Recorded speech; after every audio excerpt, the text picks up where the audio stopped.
বন্ধু শোনো না, বউ রাখিয়া বিদেশ যাইও না। ও তুমি বউ রাখিয়া বিদেশ গেলে রে,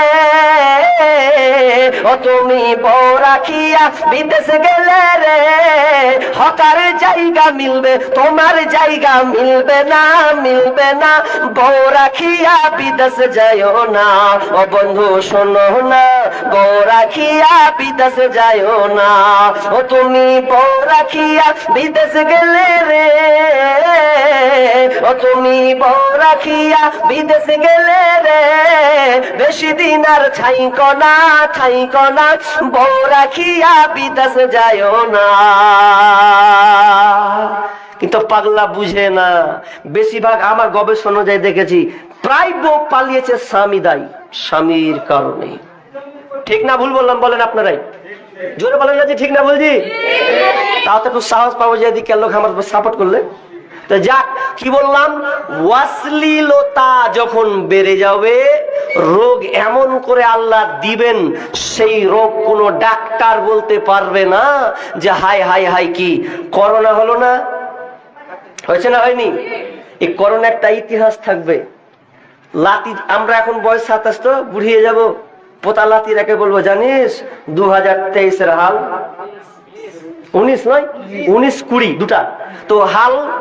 তো কি হয়েছিল যে দাদু বলছে, কহিস না, বাড়ি থেকে বের হইতে পারি রে, কেউ ছয়নি রে, বাঁশও যায়নি, ট্রেনও চয়নি, প্লেনও চলেনি, এমন অবস্থা। খাদ্যের অভাব, যে খেটে খাচ্ছে ও চেহারা বাড়ি দুটা লিয়েলি বাড়িতে ভরেলি, এমন হালাত হয়েছিল। তো সহজে বিশ্বাস যাবে না আমার মনে হয়, এটা কোনোদিন হয় বিশ্বাস যাবে না। কিন্তু এটা হওয়ার মূল কারণ হচ্ছে অশ্লীলতা। অশ্লীলতা হয়েছে বিধায় আজকে সে করোনা হয়েছিল। কেমন হয়েছিল, কেমন করোনা? যে মেয়েটা লেয়াতে 1 কেজি লিপস্টিক মারছিল, ওর মুখ দেখতে পাওয়া যায় না, ও মাস্ক মেরে দিয়েছে ওখানে, ওকে দেখতে পাওয়া যায়। মাথার চুল হাই, যেগুলা ফ্যাশন হয়ে হাঁটতো না, ও মাথায় একদম প্লাস্টিক মেরে দিয়েছে, মুখ ঢেকে দিয়েছে, ওকে চিনতে পারে যায়, ও খালাকে চিনাই যায় না। তো আপনারা সমুদ্র সৈকত গেছেন কিনা? আমি একদম বকখালি গেছিলাম, সমুদ্র সৈকত, ওই জায়গাটা ভালো কলকাতার মধ্যে। তো ওই জায়গাতে নোংরা এত দেখতে পাইনি, কিন্তু বাকি জেলা আছে সেগুলোতে কিন্তু নোংরামিতা। তো কেমন জানেন, সমুদ্র সৈকতে এই ছাতা ফুটানো থাকে, লাল ধরনের ফুটা থাকে না, দেখেছেন তো আপনারা? দেখেছেন? আর মোবাইলে দেখেছেন? দেখেননি? এই যে ফুটা থাকে, ছায়া করে থাকে, আর চেয়ার গুলো থাকে নদীর ধারে, চেয়ার ওই সমুদ্র ধারে চেয়ার থাকে, অনেক মেয়ে থাকে, বড় লোকের মেয়েগুলা কি পরে থাকে দেখছেন? আস্তাগফিরুল্লাহ, নাউজুবিল্লাহ মিন যালিক। কি পোশাক পরে গো, ছোট্ট ছোট্ট কাপড় পরে, মাথায় চোখে চশমা দিয়ে এরকম করে ঘুমিয়ে থাকে না, এতে এইভাবে ঘুমিয়ে আছে, এরকম করে ঘুমিয়ে আছে। কি অর্ঘে দুনিয়া, মানে ওদেরই দুনিয়া এটা। ওগুলোকে আপনি করোনার সময় দেখেছেন? সমুদ্র সৈকতা দেখতে পাননি? কি করেছিল লোকগুলা? সোশ্যাল মিডিয়াতে দেখেছি কি করেছিল। যেই মেয়েগুলা উলঙ্গ হয়ে, ছোট্ট কাপড় বুকে আর নিচে ছোট্ট একটা কাপড় নিয়ে একদম উলঙ্গ হয়ে শুয়েছিল, সেই মেয়েগুলো একদম জড়িয়ে এমন ভাবে পোশাক পরেছে, ওরা খ্রিস্টান তো, দিয়ে আবার গির্জাতে গিয়ে বলছে, গির্জাতে বলছে ও ওদের মন্ত্র পড়ছে যে আল্লাহ কে আছো ঘর, তুমি বাঁচাও, আর তো বাঁচতে পারি না, কি অবস্থা হলো, এইভাবে কতদিন থাকবো। মানে ওরা কান্নাকানি, ওইভাবে ওরা কান্নাকানি করছে গির্জাতে গিয়ে। কি হালাত হয়েছিল সেদিন। আর আপনার হয়েছিল কি, খালি সব খালি মসজিদের ঢুকে সময়। আর কয়েকদিন হলে তো আর কেউ পাওয়া গেল না। যখন মৌলবীরা মানা করলে যে মসজিদে আসতে হবে না, যে মৌলবীরা খুব পাকাবু করছে, মসজিদ আসতে দিবে না এখন ফের, মানে সব বাড়তে বাড়তে পড়তে বলছিল না, মানে ওরা করছে কি কেমন মৌলবী মসজিদ আসে বসতে, আর মসজিদ আসতে দেয় না। এতদিন ছিলি, এতদিন কোথায় ছিল? মানে এখন হয়েছে মসজিদে প্রায় পাঠা কেন। তো যাই হোক, এ নিয়ে মতভেদ আছে, কিন্তু কথাটা হচ্ছে অশ্লীলতা যখন বাড়বে এমন রোগ হবে বলা নয়। নাম্বার 2, বিশ্বনবী বলছেন, যখন মানুষ ওজনে কম দিবে রে, যখন দাড়ি পাল্লায় ওজন মাপকাঠি কমানো হবে, তখন আল্লাহ সুবহানাহু ওয়া তাআলা তাদের উপরে শাসক পাঠাবেন, তাদের উপরে দুর্ভিক্ষ নামিয়ে দেবেন, শাসক দিয়ে অত্যাচারিত করা হবে, তাদেরকে প্রহার করা হবে। ওজনে কম দেওয়া। যারা বিজনেসম্যান ভালো করে শুনেন ভাই, যারা গরু কাটছো আর বিক্রি করছো, কত যে মেরেছো, সব ওগুলা তওবা করেও ক্ষমা হবে না। হক মেরে যদি মনে করো যে আমি মাপ লিব, যাকে যাকে মেরেছো ওকে দিয়েছো গা, ও যদি ক্ষমা করলে ভালো। ওই দুয়া, ওই আপনার হজ করতে চাই যদি আল্লাহ 100 কেজিতে 960 গ্রাম 40 কেজি মেরে দেহি, ক্ষমা করে দাও, আবলা কবে তোর চলবে না, তুই যাকে মেরেছিস তাকে দেখগা। তাহলে সাবধান, ওজনে যদি কম দিয়ে দেন অবস্থা খারাপ হবে, দুর্ভিক্ষ নামবে। ওজনে কম দেয় না, আমার বাপ বলছে যে পাটে ওজন কম দেওয়া হয়। তা কিভাবে? তো আমি এক চাচাকে বলছি দেখান তো কিভাবে। তো ওভার এটাকে দেখালো, কি যে করলে একটু করে হেলিয়ে দিলে যে অতি কম বেশি, অর্থাৎ হাতের ক্যাপাসিটিতে কম বেশি করে দিচ্ছে গো। পাট যখন ওজন করছে মাথায় খারাপ, কি আমার ক্যাপাসিটি। আবার অনেকে এই যে কম্পিউটার গুলো উঠেছে, এই 500 মানে 1 গ্রাম বেশি দিবে না কম্পিউটার, তো ওটা তো আবার কাপ চুরি আছে, অত কম বেশি করা হবে। সাবধান, এগুলো করিয়েন না। সোশ্যাল মিডিয়াতে দেখতে পাওয়া যায়, কি দেখতে পাওয়া যায়, অনেকে আপেল, আঙ্গুর, কলা মানে ফল ফ্রুট বিক্রি করে। তো একটা সোশ্যাল মিডিয়াতে দেখছি একটা মেয়ে 1 কিলো আপেল নিলে, আপেল নেওয়ার পর ভালো ভালো আমার যেটা পছন্দ আমি সেটা নেবো, তাই তো 1 কিলো আপেল নিয়েছে, দিয়ে কালো কারিতে ভরে দিয়েছে, তা ওজন করছে। আর এই মাল কিন্তু আগে 1 কিলো ওজন করে রেখেছে, ভালো মন্দ সব মিশাল করে এক সাইডে রেখেছে। আর মেয়েটা যখন ওজন করছে, তো এদিক দিয়ে যখন ভরছে, তো যে মেয়েটা চয়েস করেছিল 1 কিলো, ওটাকে রেখে দিয়ে আর একটা ক্যারি ভরে দিল। আর এটা মেয়ে কি দেখতে পাবে, উদগে আছে এদিকে আছে, যে খারাপটাকে গিড় মেরে মেরে দিয়ে দিলে যাও। এরকম হয় না?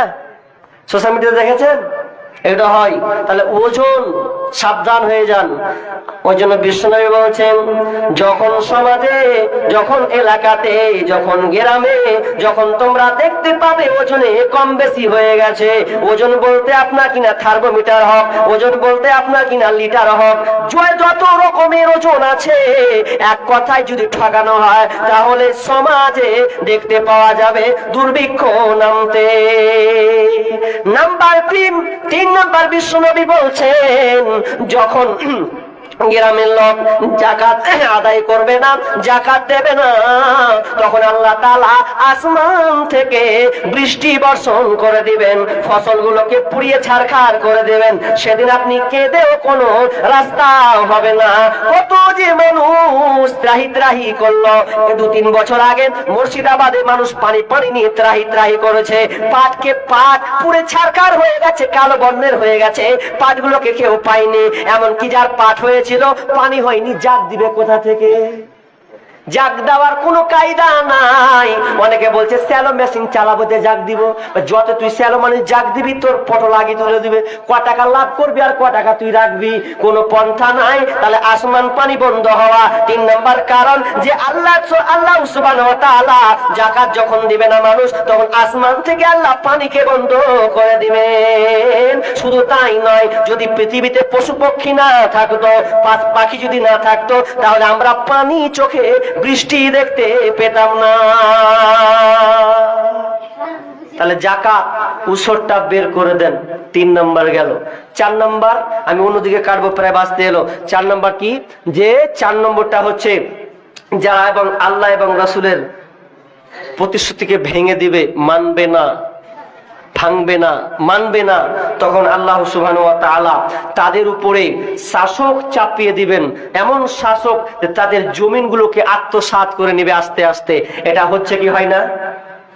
এটা পাওয়া যাচ্ছে বাবজি।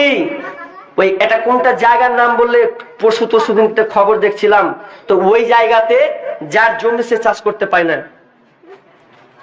আমার কথাটা খেয়াল আছে না? যেখানে নারী ধর্ষণ হচ্ছে বেশি এখন বর্তমানে, এখন নারীদেরকে নির্যাতন করা হচ্ছে ওই জায়গাটাই। ওখানে যার জমি, সেখানে সেই জায়গাতে যার জমি, ওর নামে জমি আছে কিন্তু চাষ করতে পায় না। ওকে নিয়ম বেঁধে দিয়েছে, তোকে এই নিয়মে চলতে হবে, চাষ করতে পাবি না। কেড়ে নিয়েছে সরকার, ওখানকার বিজেপি রাজ্য সরকার। কি করবে? কিছু করার নাই। বাপ আপনি ভাবছেন যে আমরা মুসলমান বেশি না, আল্লাহ কোন দিকে চাকা ঘুরিয়ে দেবে, কিছু উপায় থাকবে না। তো অতএব বাঁচার চেষ্টা করতে হবে। নাম্বার 5 নম্বর হচ্ছে যারা কোরআন এবং হাদিস অনুযায়ী সংসারকে জীবনযাপন করবে না, কোরআন হাদিস অনুযায়ী মানবে না। আজকে কিন্তু দেখা যায় কোরআন হাদিস অনুযায়ী কিন্তু সংসার কারো চলে না, চলে না। ওই জন্য আল্লাহ বলছেন আমি গৃহযুদ্ধ লাগিয়ে দেব। স্বামী স্ত্রী শান্তি থাকবে না, প্রতিবেশী এক প্রতিবেশী শান্তি থাকবে না, ওয়ার সাথে ঝগড়া করবে, মাথা মারা ফাটাফাটি লাগালাগি সবসময় লেগেই থাকবে। বলেন একটা লোক হাত তুলে বলেন যে আমার পরিবারটা কোরআন হাদিস অনুযায়ী চলে। বুক ফুলিয়ে একটা লোক বলেন না, দেখি না। তা আমিও তো পাচ্ছি না, আমিও বেকায়দা হয়ে গেছি। কোরআন হাদিস অনুযায়ী সংসার চালা প্রমাণ নাই, অথচ সব নিজেকে বাহাদুর মনে করি যে আমার চাইতে ভালো কে আছে। কোরআন হাদিস অনুযায়ী চলে না। চলে? আপনার বেটার বিয়ে দিয়েছিলেন, আপনার বেটা যে বিয়ে দিয়েছিলেন কিভাবে বিয়ে দিয়েছিলেন গো? বলছে আমার বেটার বিয়ে দিয়েছি 10 খানটা বুলেট গাড়ি ছিল, না সরি 4 চাকা ছিল, বোলেরো 8 খানটা আগা দিকে সাজানো ছিল, খুব ধুমধাম করে খাইয়েছি গো, ছেলে মেয়ে একাকার হয়েছিল গো। আজকালকার মেয়ে, আজকে অনুষ্ঠানগুলো এত নোংরায় চলে গেছে। আগে তো ছেলে মেয়ে একসাথে খাওয়ানো হতো না, এখন তো মডার্নিং যুগ, একসাথে খাওয়ানো হয়। ওই বেড়ি ছেলে হা করবে তো আপনি দেখবেন হা তো ও ভরছে, ওখানে বেড়ি ছেলে এখানে বাড়ি ছেলে একসাথে খাচ্ছে। আর এরা তো চুল উড়িয়ে নিয়ে চলে আসছে, এমন সুন্দর করে চুল উড়াচ্ছে রে বাপরে বাপ, শ্যাম্পু মেখে সেন্ট ব্যবহার করছে। আমি যখন ইমামতি করছিলাম, এখন তো ইমামতি করি না, আর তার মূল কারণ বিয়ে পড়া ঝামেলা খুব। একটা আলেম ওলামা ভালোভাবে বিয়ে শুধু হালাল যদি হয় তাহলে খুদ বাটা দিয়ে দিলে তুই কবুল তু কাবিল তু কবিল তু সব কবুল করলে তুই ঝামেলা শেষ, এতটুকুই। ভালো নাই গো বিয়ে আজকালকার। একটা আলেমের কথা পর্যন্ত এখন লাই না মানুষ, থাক তুই মৌলবি, তুই মসজিদের ডিউটি থাক, ওকে কেয়ার করে না। তা আমি মসজিদ থেকে বাড়াচ্ছি আর একটা জায়গায় বিয়ে লেগেছে, তো মেয়েটা এত সাজান সেজেছে মনে হচ্ছে ওরই আজ বিয়ে আছে। ওর বাপ পাঠিয়েছে ওকে বিয়ে খেতে, সেজেছে, চুলগুলোকে এত বড় করেছে, কালো নিহাঙ্গা পড়েছে, ও কালো নিহাঙ্গা। তা আপনি ভাবছেন যে আপনি কিনা অত তাকাতে গেলেন, তো আমি কি কেন, চোখ থাকলে তাকাবে না, কতক্ষণ নামাবে গো? হ্যাঁ। আর অনেক লোক বলে অনেক লোক বলে যে আমি বেড়ি ছেড়ে যদি দেখি তো আমি তাকাই না, আমি ফাটামি করলি। ওই যে বেড়ি ছেলা দেখলে যারা যত সুন্দর সাজুক যদি তাকাই তো আমার মনে ওলা কোনো গায়ে আসে না, আমি কিছু মনে করি না। আমি কিছু মনে করবো না, ও হিজড়া আছে ওই লেগে, ও যে হিজড়া আছে ওরকম। পুরুষ একটা নারী যে সৌন্দর্য করে সাজেটা আকর্ষণ পুরুষের উপরে যাবে, সে একটা হয়তো দৃষ্টি পরে সংযত করবে, কিন্তু মেয়ে যদি যায় তো ওকে কেমনই একটা লাগবে যে একটা মেয়ে, ছেলে মেয়ে, এটা আকর্ষণ আল্লাহ তাআলা এটা সৃষ্টি করেছেন। তো এটা কোনোদিন হতে পারে না। তো মেয়েটা বের হচ্ছে, আমি মসজিদ থেকে বেরোচ্ছি, কালো নিহাঙ্গা পোশাক বলতে আপনার নিহাঙ্গা বলতে এখন পোশাকটা কমেছে, পাখির মতন দেখতে, ছোট একটা জামা পরে আছে মেয়েটা, মুসলমানের বেটি, চুল উড়িয়ে লিয়ে আছে, আর এই 2 হাত খানটা নকল করছি দেখেন, এই 2 হাত খানটাও এইভাবে ধরে আছে, এখন এদিকে ধরে আছে, বুঝছেন? বিয়ে খেতে এসে এখন এদিকে ধরে আছে আর এখানে দিকে ধরে আছে, তা হাসি দেরেন করে তো পাছা দিকে আপনাকে ফেলে দেবো। ও বিয়ে খেতে গেছে, কি স্টাইলে ঢঙের ওর বিয়ে গো, খেতে যাওয়া, বিয়ে খেতে যাবি তাও তোকে স্টাইলকে হুলিয়ে যেতে হবে। মানুষ আজকালকার মেয়েরা পর্দার গর্দান উড়িয়ে দিয়েছে, পর্দার গর্দান মানে ভালো উড়িয়ে দিয়েছে। মেয়েদের ব্যাপারে কিছু বলো তো, বিষয়টা তো আমার শেষই হয় না, কোন দিকে চলে যাচ্ছি। লম্বা দিয়েছেন আমাকে, লম্বা আমি খেটেছি 2 ঘন্টা মতন, বিষয়টা আমার তৈরি করা আছে। তো এখন কথা বাড়লো 12টা 25। তো কি বললাম যে আজকাল বলতে পারবেন না যে আমার ছেলে মেয়ের বিয়ে দিয়েছি ইসলাম শরীয়ত অনুযায়ী, নাই বললে চলে। শুধু যদি বলেন কোনটা, তো খালি ওই মৌলানা যে খুতবাটা পড়িয়ে দেয় বিয়েটা, ওটা বাকি শরীয়ত সম্মত দেখাই যায় না, নেই। তাহলে এগুলো থেকে আপনাকে বাঁচতে, ওই জন্য বলছেন, বিষ্ণু বলছেন যারা কোরআন হাদিস অনুযায়ী সংসার জীবন যাপন করবে না, চালাবে না, আল্লাহ সুবহানাহু ওয়া তাআলা ওই বাড়িতে, ওই সংসারে, ওই এলাকায়, ওই গ্রামে গৃহযুদ্ধ লাগিয়ে দেবে। এবার আমি যা বললাম, আমি বিষয়ের দিকে যাচ্ছি, বিষয়ের দিকে আছি অবশ্য, কিন্তু কথাটা হলো যে আমি আপনার ফিদিয়া দিলাম, যাকাত আলোচনা করলাম, এবার আমি আলোচনা করব সাদাকা। সাদাকা মানে এর কোনো নির্দিষ্ট নাই যে আপনাকে এখনই দিতে হবে। সাদাকা মানে আপনি ইচ্ছা মতন এখন দিবেন, কালকে দিবেন, পরশু দিবেন, এর কোনো টাইম নাই। আপনি যখন পারবেন তখন আপনি দিবেন, এতে কোনো সমস্যা নাই। তাহলে কি বললাম যে এক প্রকার আছে সাদাকা, মানে আপনার ইনকাম থেকে, সোর্স থেকে আপনি আল্লাহ রাস্তায় আপনার অনুযায়ী আপনি দান করবেন। তো এবার আপনারা মনে মনে বলছেন যে মৌলভী সাহেব গুহারা গরিব মানুষ, হ্যাঁ আমাকে কেন খারাকে কেন কইছেন জি? যারা বড় লোক আছে ওরা কেন কহেন গা? আমরাকে কয়ে হবে, আমরা খেটে খাওয়া মানুষ কয় টাকা দিব? হাদিস শুনেন তাহলে। কি হাদিস? আল্লাহ রাসূল যুদ্ধের ময়দানে প্রস্তুতি হওয়ার জন্য, তাবুকের যুদ্ধ হবে, এই যুদ্ধ হওয়ার জন্য ঘরে কোনো আপনার কিনা কোন সম্পদ, কোন আপনার অস্ত্র, কোন টাকা পয়সা কিছুই নাই। এখন যুদ্ধে নামতে হবে কিভাবে? তাহলে এগুলো তো আমাকে জড়ো করতে হবে। এই জন্য আল্লাহ রাসূল বেলালের মাধ্যমে ডাক দিয়ে দিলেন,